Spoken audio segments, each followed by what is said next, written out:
This is Coach Tory with Fast Pitch Prep. Today we're going to work on hitting the square cuts training disc to simulate an outside pitch. We spend all our time telling hitters that they need to hit the ball squarely. With a round ball, I think they get fooled quite often to think that they are hitting the ball squarely because the round ball, round bat concept makes it easy to feel like I'm hitting the ball well, but I'm not really hitting the ball as well as I could. By using the square cuts training disc, it gives me a visual reference to tell whether I'm actually striking that ball squarely and getting all the energy that I'm creating in my swing to transfer into the ball when I strike it. So using the disc, if I'm working on hitting the outside pitch, I'm going to set the tee up to simulate the contact point I want to hit that outside pitch and drive it to the opposite field. The one thing that we want to make sure that we're doing with the disc is turning it to correspond with the direction that we would want to hit it. If it was going up the middle, it would be square here. If it's going inside, it would be out in front of home plate and square that way. For the outside pitch, it's going to be turned slightly so that the vertical axis of the disc is aimed towards where the ball should go when we strike it.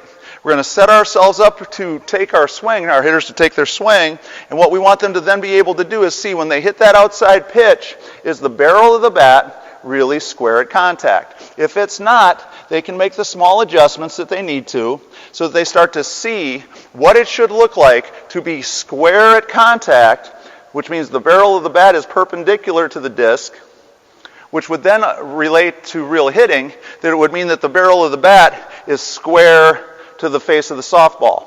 Again, we're going to be able to tell right away when we strike the ball if we're hitting it on the center line or just a little bit below, which is going to lead to line drives, above the center line, which is going to lead to ground balls, and below the center line, way below the center line, which is going to be a fly ball or a pop-up. So the hitter sets themselves up, takes their full swing, and is going to go ahead and drive through that pitch so that they can see the contact point and recognize whether they're hitting the ball squarely or not. It should fly if we hit it well on the vertical axis, so it should fly straight up and down.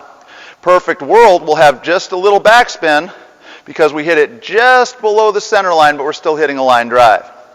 If the disc helicopters off and flies like a helicopter would, that tells the hitter that either they're going out and around or they're way too far inside depending upon the location. So we've set it up so that the disc, the vertical axis of the disc is facing the direction that we want the ball to go when we strike it, taking that swing, driving it, then it gives the hitter immediate feedback because they can see as it flies whether or not they're truly square to the face of the ball. So that's how we use the square cuts training disc on the opposite field.